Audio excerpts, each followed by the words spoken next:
beasts, aren't they? Chuffed to bits. The smallest little thornback. Mate, I'll just concentrate on not losing the rod over the side. And its eyes. It's got amazing eyes. Doggy in the boat. Golden mullet. There's a bit of weight to that, you know. And that's what we want, don't we? We don't want the same all the time. We want something different, a good old show. Hello and welcome to the channel. I'm out on the shore, beavering away, getting that business done, as my mate Chris would say. What are you up to, Mark? Well, I've come down to meet Shane from Dorset Fishing Live. We're going to have a go for an early flounder, but half expect to catch some bass, because bass have shown recently from this mark. Not particularly targeting them. I would like a flounder, you know I love some flatfish. So what am I up to? So I've got the lovely Fathom 2s, 12 SDs, Star Drags, and they've got 14 pound main line, nice light fishing, 14 pound main line, 15 to 60 shock leader, and I'm going to be fishing a selection of rigs, and we'll go through rigs when I'm doing the baiting up.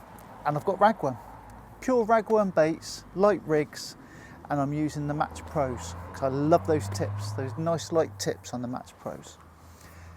And to complement it all, it looks a bit butch for where we're fishing, but I've got a 7-foot Ian Gold's DB1. That's what I've got. I'm in the fishing wagon. We've got the stove, we've got the brew kit. I'm going to be making a brew later. We've got the rigs. We've got our lighting set up. Selection of rigs. I've pre-prepared these, fresh tied them yesterday or replaced hooks depending on when they were assessed and stuff.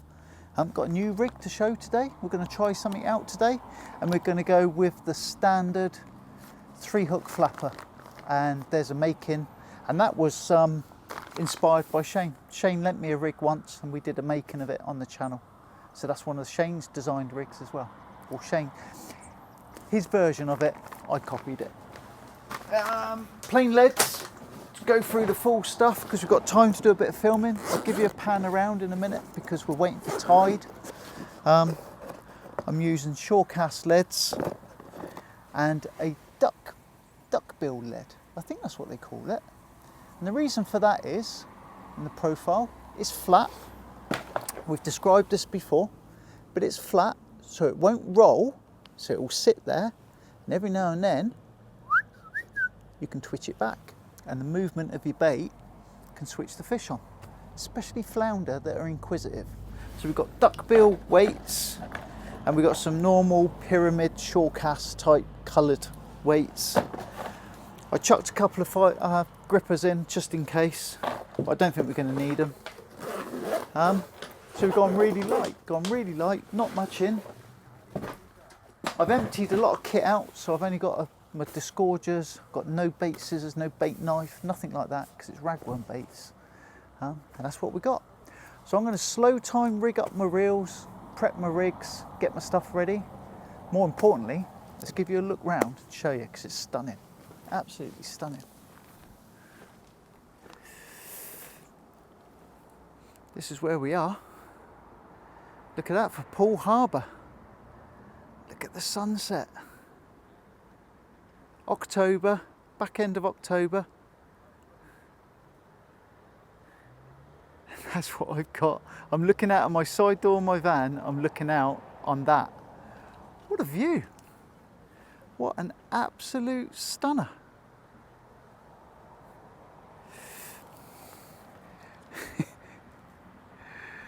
There's the new rods. Match Pro. Loving those.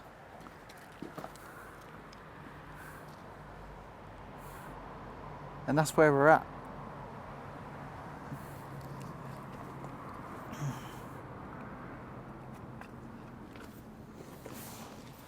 So apart from rigs and baiting up, let's just sort you out because you're all a bit cock a hoop, ain't you?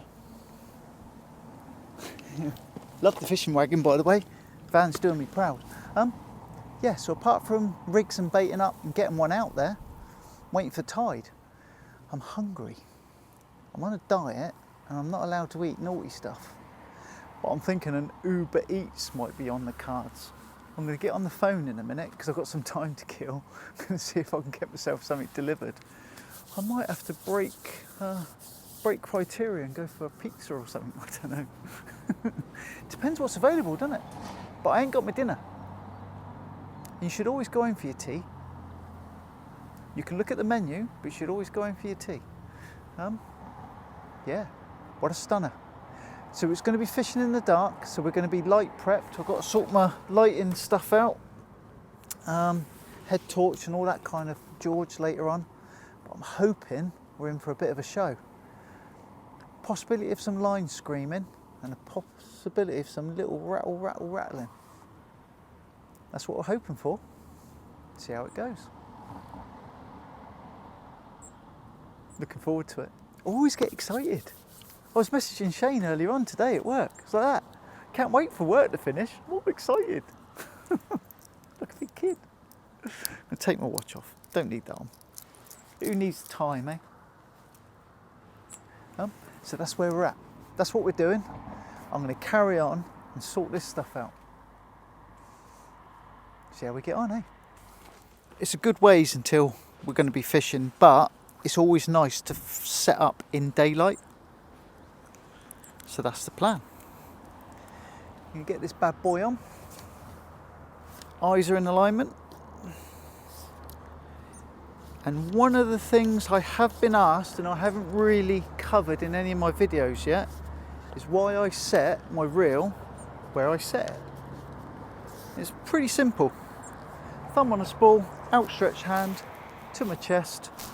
It's the same every time. That is why that is there.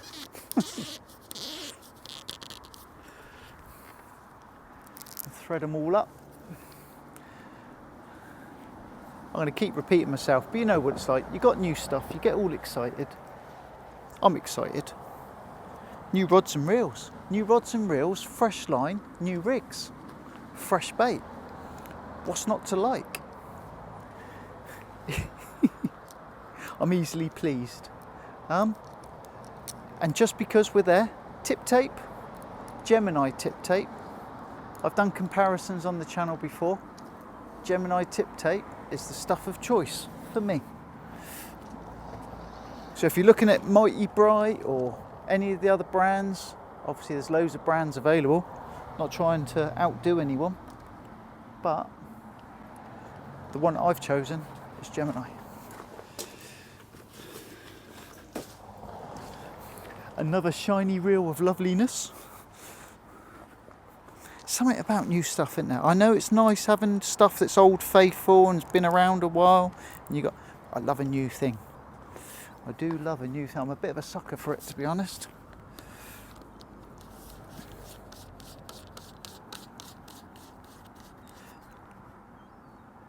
Get that all into alignment. Quick sanity check. Centre of the chest, outstretched arm. That's me, good to go.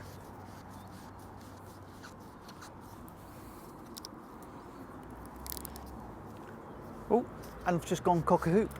How did I manage that? There we go. Just nip that up. But Poole Harbour, what a stunning place. Estuary style fishing. What can we expect here? So, gilt heads, bass, flounder. I think they're the top targets. And anything else, to be honest. Nursery area, so you will get pretty much anything. And that's the beauty. It's the beauty of sea angling. As opposed to pond dipping, you know, the guys that go carp fishing to go and catch Dave, the fish that everyone else has caught. You never know what you're going to get. It's like a box of chocolates. You never know what you're going to get. Right. I'm all in front of myself.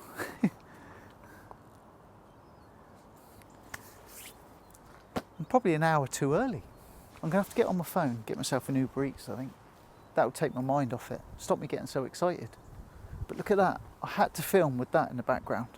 What an amazing sight. And far too early for fishing. we're still on the run out.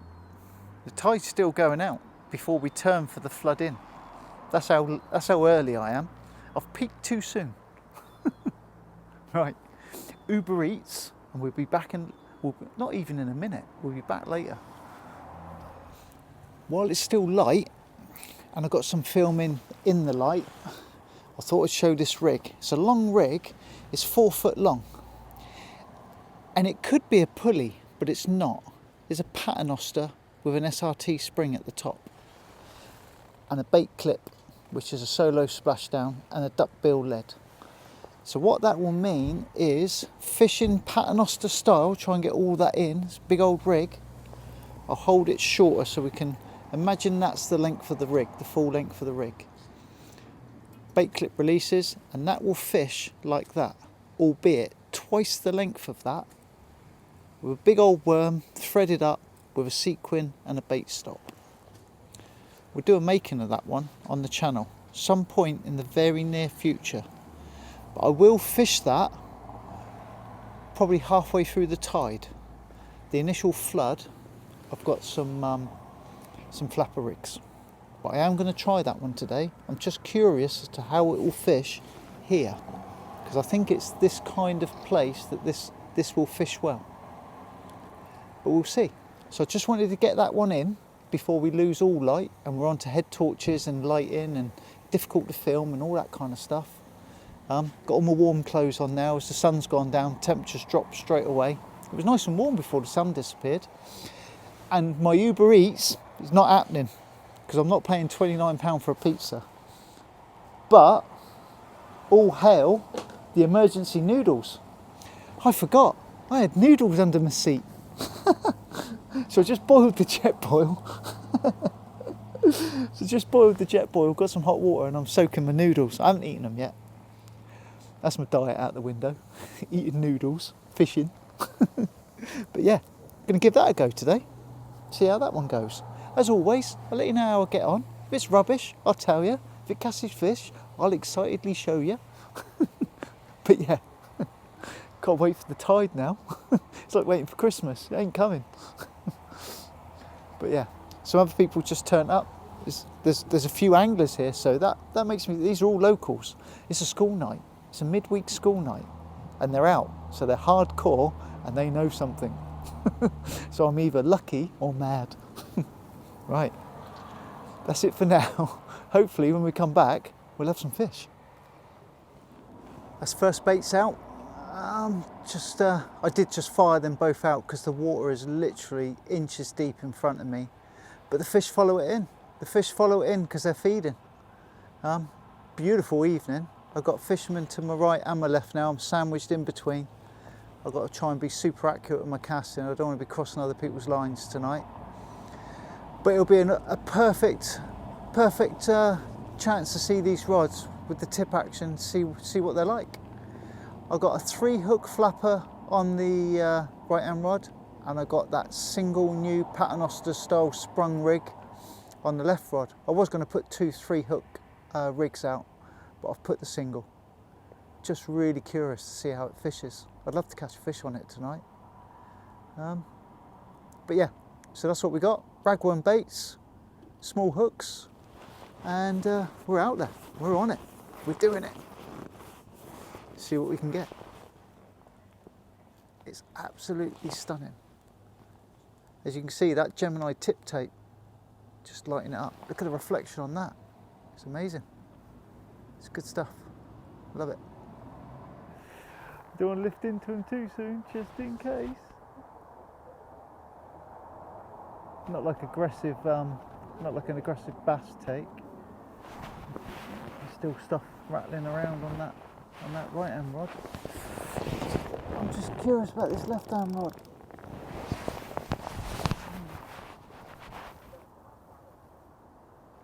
Might just lift that and just see if there's any weight to it. Just because they're not grip lids, so no, I don't think there's anything on that. Yeah. This is flounder fishing for you. Keep an eye on that right rod. I bet this will be picked clean. There won't be anything left on it.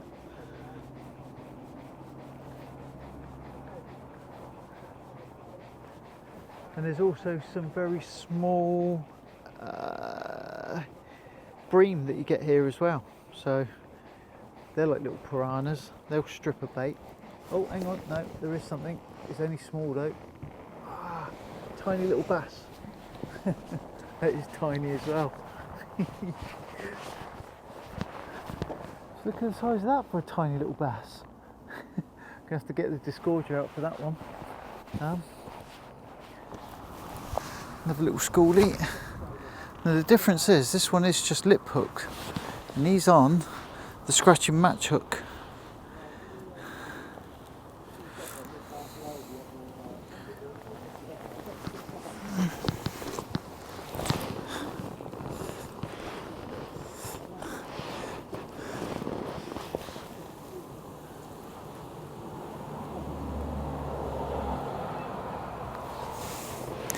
So these are the critters that are pestering me at the moment. Let's get them back. A chicken monkey. He's away. Just get the rig on. Baited rig, ready to go. Let's get that in the water.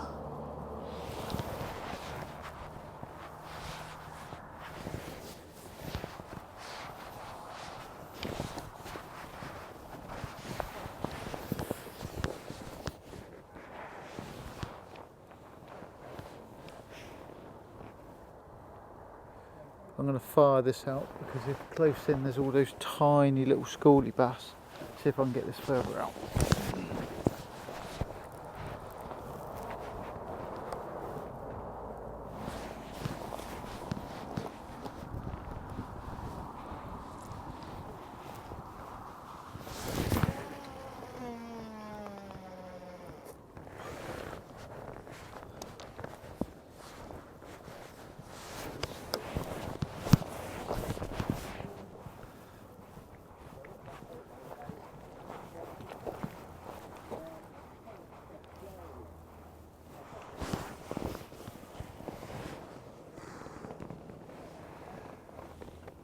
Right, see if we can get something else. Talk about perfection in miniature. I don't know if this camera's going to pick this up, but a tiny little gilthead. But look at the colour of that. You can see why they're called gilts. He's golden, but he's tiny. Okay, I'm not holding it to the camera. He's smaller than the palm of my hand. Look at this like that. Next door, Shane's catch it. He's caught two little smoothhounds, two little juvenile smoothhounds. Look at that for a little gilt. We get back in.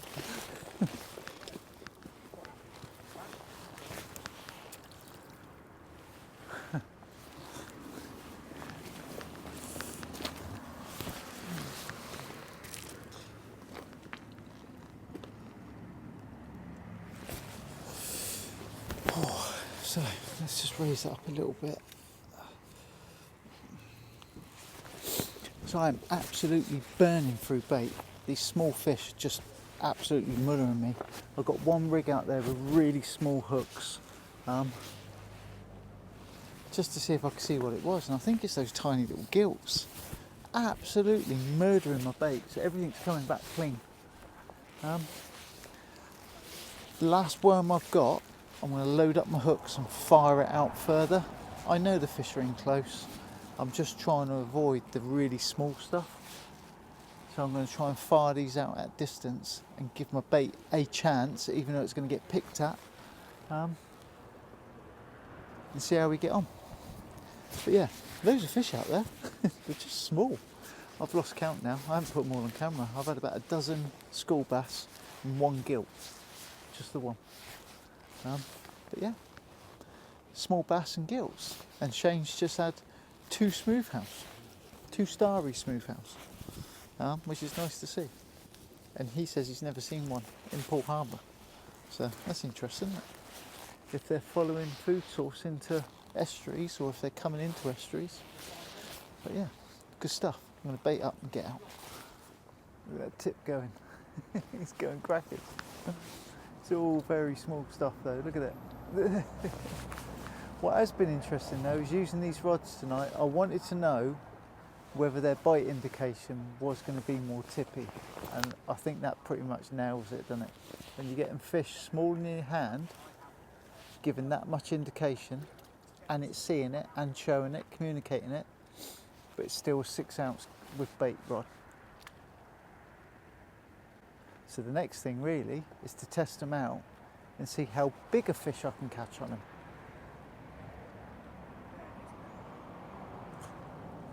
Oh, that's still only small. It looks aggressive, but it's almost like fishing with braid. The way that indicates is so direct. You can see exactly what's going on there. Love it, absolutely love it.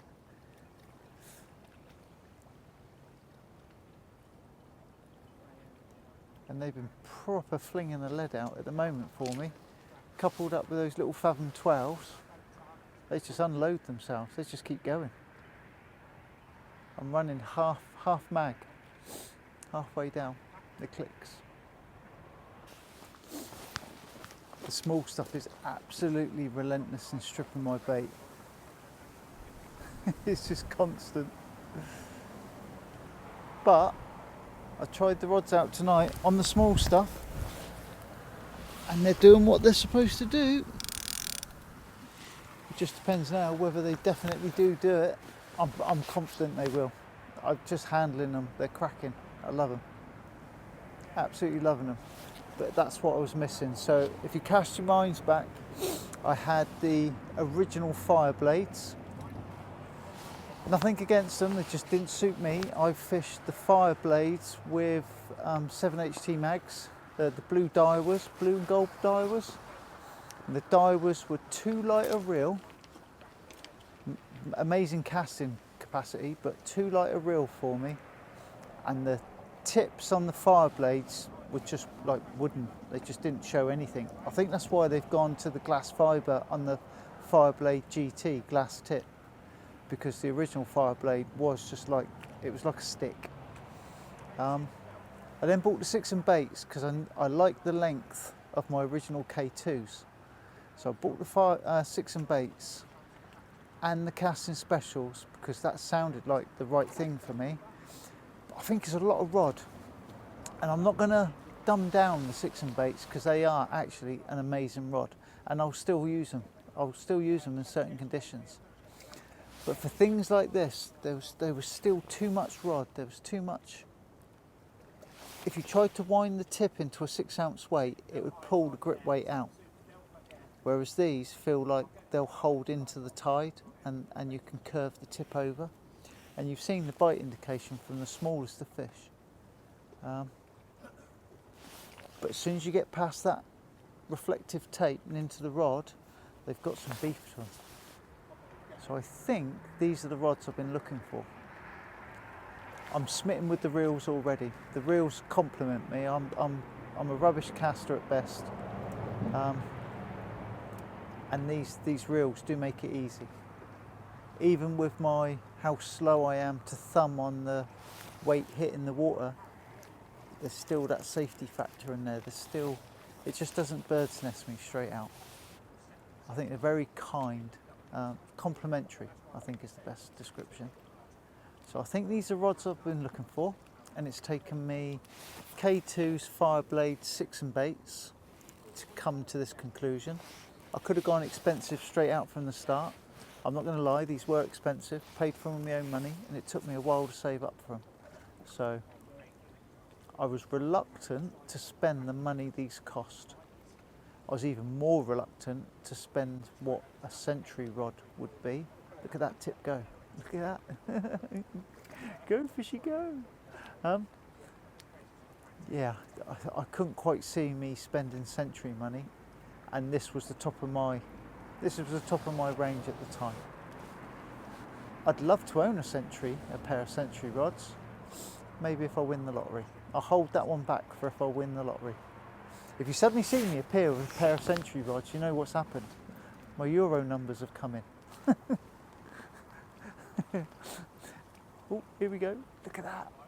That tip action. Come on, fishy. Want your bigger brother? Yeah. So that's what's going on at the moment. Fishing wagon is awesome. It looks like a bomb site. Just used the jet boil, made myself a brew, made Shane a brew.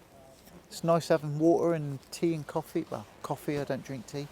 But it's all in the van. I'll give you a little spin round because the light's on, you can see. That's as we are at the moment. I'm in the process of building that little kitchen unit at the back. There is a little circle cut out that the jet boil sits in nicely. There's my cool pack that I've had my worm in. That was a whole pound of ragworm. My new, not shown really on camera much, that is a carp bed. It's a Nash. Can't remember which one it was. It's big, it's thermal, memory foam, 5 season. So that is perfect for my journey up to Wales, Scotland and all that kind of stuff. Made myself a brew, rig wallets, water and my out kit brew kit. And earlier on I had noodles. Noodles. There we go. And the van has got a waterproof liner, which is perfect for fishing wagon, towing a boat. So that's a quick blast around the fishing wagon as it stands. I love having a van. If things got too much tonight, if I decided to stay on, if fishing was amazing, I could pull the bed out, fold it out, get my head down for a couple of hours, drive home safe. I've had the near miss of driving home tired, knowing that I should have pulled over and nearly nodded off. You don't want to do that. Learned my lesson. I was lucky I didn't come off the road that night. That was after a session at Chesil. I went out the next day and bought the bed because I knew I should have just gone and sleep in the cab. You know, just got my head down for a half an hour, just had a nap, make yourself a coffee, give a chance to have a quick walk around in the cool. Yeah. I pushed my luck that night, and it was a proper scary moment. Don't be like me. Don't drive tired. It's not big, it's not clever. And the thing is, when you come off the beach, you don't actually realise how tired you are. You come off the beach all buzzing, your adrenaline might be going, you've had a bit of a walk across the shingle, you think you're up for the drive home, and actually, you might not be. That's not me preaching, that's genuinely just my concern for anyone else. But yeah, small fish, lots of, I don't know, 12, 15, I lost count. Small school bass and 2 gilts. Had 2 gilts, albeit that size. Size of my hand. In fact, the first one was smaller than my hand. But yeah, I'm going to check these. I guarantee the bait's been stripped. So I'm down to the last cast, last rod. I've got 1 rod still in the water. Stripped out, all my bait's gone. Used a pound of ragworm tonight. And the running count, 16 or 17 school bass, 2 gilt heads. Nothing of any significance, but it has been, there's a butt, in the butt, a massive positive for me because I've seen these rods and how they react on small fish, jangly bites. And it's all good. I'm chuffed to bits. I love the indication, the communication these rods give. All we need to prove now is that they can catch something significant, something bigger. I'm gasping actually. I made myself a brew. Made one for Shane as well earlier. Yeah, so just need to put the back into something. So that should be coming soon. Not giving too much away, but I'm hunting monsters. I've got 2 trips lined up. Both should be interesting. Both should make nice films. One where there's daffodils and leeks. Don't know what the other one will be, but there'll be creatures of the deep, proper creatures of the deep. It's no secret. I'm going to Norway for a week, going up to Wales and then going across, and then about 3 weeks later going to Norway. So we've got some good stuff coming. Hopefully put a proper flex in these rods, see what we can winkle out. So I'm going to have this one in a minute, clean it up, put it away, pack my stuff away, and as the shepherd said to the sheepdog, let's get the flock out of it.